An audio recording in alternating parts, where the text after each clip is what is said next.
is Reyna Mendez. By a show of hands, how many of you are unemployed?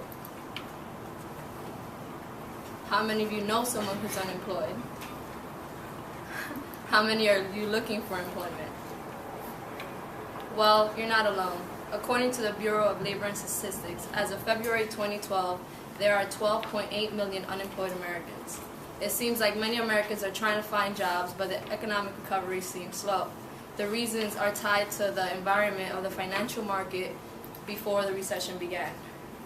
Being unemployed myself and the daughter of a business owner, my interest was sparked to understand how our lives were affected by the recession. Today, I will be discussing the housing bubble, the changes in consumer spending, and how businesses try to recover from economic turmoil. Let's start with some definitions. What is a recession? What is an economic bubble? What is speculation? Recession is defined by the National Bureau of Economic Research as an economic downward trend of prolonged decline, production, and employment. This is different from the misleading, unofficial, widely used definition of 2 consecutive quarters with negative growth. For example,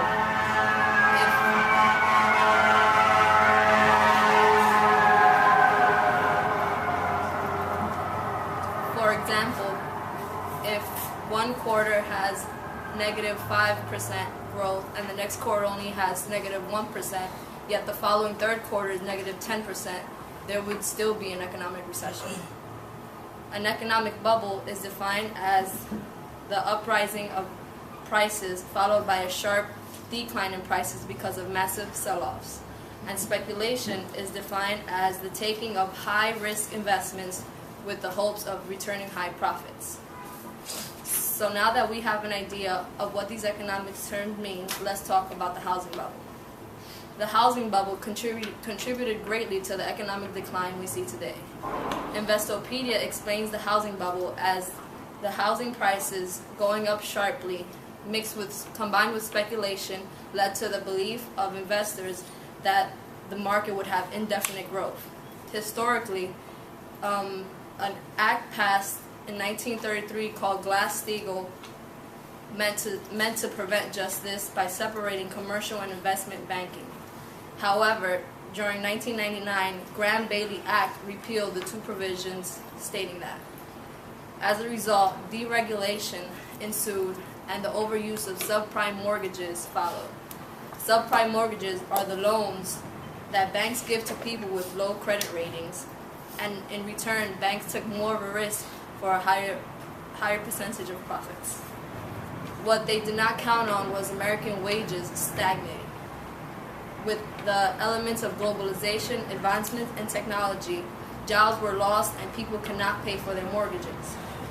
An American economist, Martin Fieldstein, said, "Rising unemployment and the number of people who couldn't afford monthly payment led to a recession.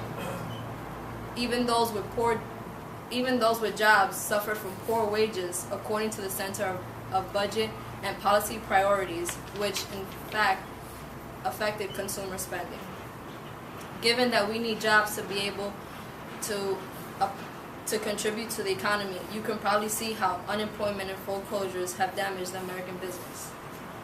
As consumer spending was suppressed, more Americans had less money to pump into the economy. As a result, Americans' business suffered. With less capital, American businesses were forced to take steps in order to keep open. They practiced measures such as hiring freezes, stopping new buys, and ending surplus manufacturing. And as a result, both businesses, big and small, were suffered because services are used by all businesses. Nevertheless, all businesses can do is try to stay afloat. Businesses try to recover by refinancing or by filing for bankruptcy.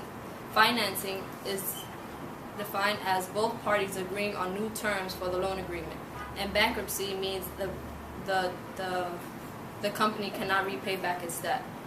Another aspect of trying to recover would be securing investments, which is hard for companies to do when capital is strapped because banks have no money. They lost money from foreclosures.